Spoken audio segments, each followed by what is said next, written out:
बना सकती है, तो मेरे भाइयों बहनों आज की नारियां क्यों नहीं यज्ञ करवा सकती, क्यों नहीं गायत्री मंत्र का जाप करके वेदों का पाठ कर सकती और क्यों नहीं व्यासपीठ पर बैठकर प्रवचन कर सकती। हर एक बातों का जो है आपको प्रमाण शास्त्रों में मिलेगा।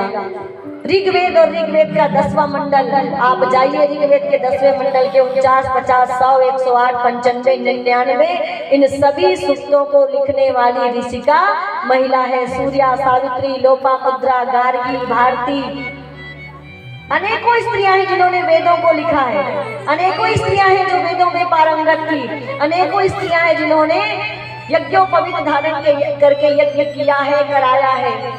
स्वयं माँ सीता, माता कौशल्या ब्रह्म मुहूर्त में बिना किसी पंडित के, ब्राह्मण के मंत्रोच्चार करके स्वयं यज्ञ करती थी, अपना स्वयं मंत्रोच्चार करके। तो अनेकों प्रमाण हमारे शास्त्रों में भरे पड़े हैं। आप यज्ञोपवीत की अधिकारिणी हैं, आप व्यासपीठ की अधिकारिणी हैं और आप गायत्री मंत्र की अर्थात वेदों की अधिकारिणी हैं। आपको मालूम होना चाहिए आपका क्या अधिकार है।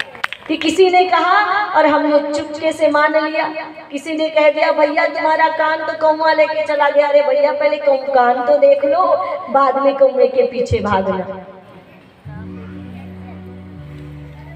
तप से हुए भगीरथ अनसूया कम नहीं है, तप से हुए भगीरथ अनसूया कम नहीं है। गौरी का तप भुला दो यह न्याय तो नहीं है, गौरी का तप भुला दो यह न्याय तो नहीं है। तप से हुए भगीरथ अनसूया कम नहीं है, गौरी का तप भुला दो यह न्याय तो नहीं है। गार्गीय भारती का अधिकार मत छुड़ाओ, गार्गीय भारती का, गार्गीय भारती का अधिकार मत छुड़ाओ। विकसित करो इन्हें अब अनुदान श्रेष्ठ पाओ, ऐसे जग सकते हो। देखिए हम बहनों के विषय में इतना कह रहे हैं, अभी तक इतना जोश आ जाना चाहिए कि चमक उठी सन 57 में वह तलवार पुरानी थी, वो लक्ष्मीबाई याद आ जानी चाहिए और खड़े हो जाना चाहिए। लेकिन खड़े नहीं हुए तो कोई बात नहीं, ताली कैसे बजा जाए, जोश नहीं आया, इतनी सारी बातें करें। और ऐसे खपूरली रोटी मत बना, ऐसे ज्ञानी है पुरुष ऋषि तो नारी भी कम कहाँ है, घोषा अरुंधति सी ऋषि देया यहाँ है। ज्ञानी है पुरुष ऋषि तो नारी भी कम कहाँ है, घोषा अरुंधति सी ऋषि देया यहाँ है।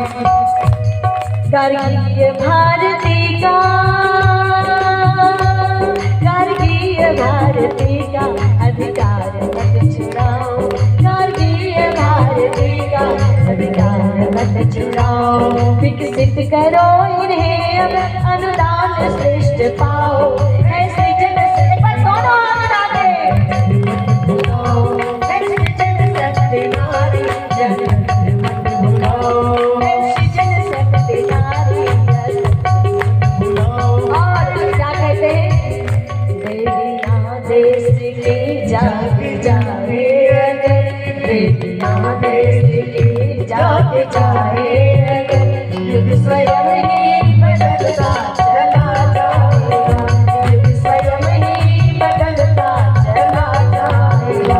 देवियाँ देश की जाग जाए अगर, देवियाँ देश की जाग जाए अगर, युग स्वयं ही बदलता चला जाएगा, युग स्वयं ही बदलता चला जाएगा। शक्तियाँ जागरण गीत गाए अगर, शक्तियाँ जागरण गीत गाए अगर, शौर्य शिशुओं में बढ़ता चला जाएगा, शौर्य शिशुओं में बढ़ता चला जाएगा। जागेगी भाई जागेगी, और जाग गई भाई जाग गई।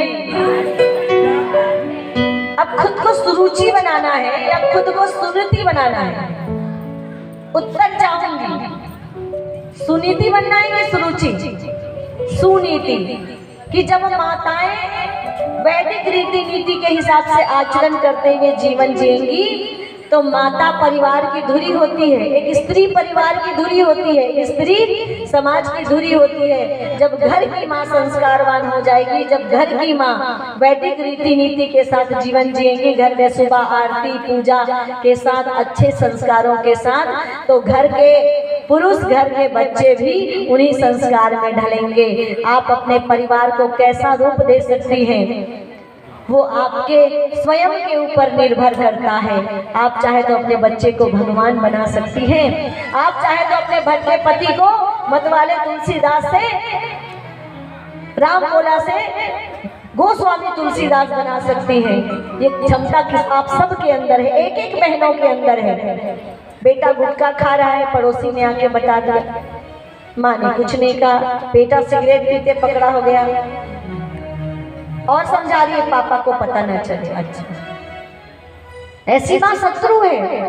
लइका चला कहा जात में मंजन को राखुलान ने कहा लइका चला, अब भाई मन घलो बाबा मन जात में बिड़ी लान दे। अब घर के बड़े बच्चों को ऐसी नशीली चीजें मंगाएंगे तो क्या बच्चे नहीं सीखेंगे? सीखेंगे कि नहीं? ऐसी कोई चीज जो हानिकारक है, नुकसानदायक है, ऐसी चीजें कभी बच्चों को ना मंगाएं, स्वयं भी उसका सेवन ना करें और बच्चों को भी इन चीजों से दूर रखें। अगर कोई आपके बच्चे की गलतियां बताता है तो उन पर रीझने के बजाय, उनको कोसने के बजाय अपने बच्चों की एक्टिविटी पर पूरा ध्यान दें, पूरी नजर रखें, तो कभी भी आपका बच्चा नशे से धुत लड़खड़ाते हुए आपके घर में आके आपके पैरों में नहीं गिरेगा। कोई चाहता है क्या कि किसी का बच्चा नशेड़ी हो जाए? कोई नहीं चाहता। और जब किसी का बच्चा बिगड़ जाता है तो तकलीफ भी कितनी होती है माता पिता को। सर पकड़ के रोते हैं माता पिता कि हमारे बच्चे बिगड़ गए। मेरे पास आते हैं, दीदी कुछ मंत्र से फूंक मार दो। अच्छा, मेरे फूंक मारने से अगर सारे बच्चे ठीक हो जाते ना तो मैं कथा करना बंद करके सारे नशे करने वाले बच्चे को फूंकते ही रहते। काश ऐसी शक्ति भगवान मुझे दे दे। सच कहती हूँ कि आज 6वीं 7वीं 8वीं के बच्चे के हाथ में सिगरेट है, बोतल है ना, जाम पे जाम छलका रहा, ये सब किसकी देन है? ये सब उन सिनेमा वालों की देन है जिसको आप घर में चालू करके दोपहर भर बैठ के देखते हैं। ये सब उन्हीं की देन है, ये पाश्चात्य सभ्यता की देन है, ये हमारी भारतीय संस्कृति की देन नहीं है। हमारी भारतीय संस्कृति तो प्रातः काल उठ के प्रणाम करना सिखाती है कि प्रातः काल उठे तो हम सब ये आदत बनाए कि अपने घर के बड़ों का प्रणाम करें। हमें देखेंगे तो हमारे बच्चे भी सीखेंगे। प्रातः काल स्नान करने के बाद कम से कम भगवान के पास जाकर हाथ जोड़कर कुछ 1 घड़ी 2 घड़ी कुछ 1 मिनट खड़े होकर प्रणाम करके कुछ मंत्र बोलने की आदत स्वयं में लगाएं और उसके बाद वो आदत बच्चों में लगाएं। तो बिना उठ ले 12 बजे नहाते और मैगी बना कोट कोट लिखा डरी 10 बजे और नहाते 1 बजे। सही बात है कि नहीं? तो ये पूजा करने की आदत महिलाएं ही कर सकती हैं।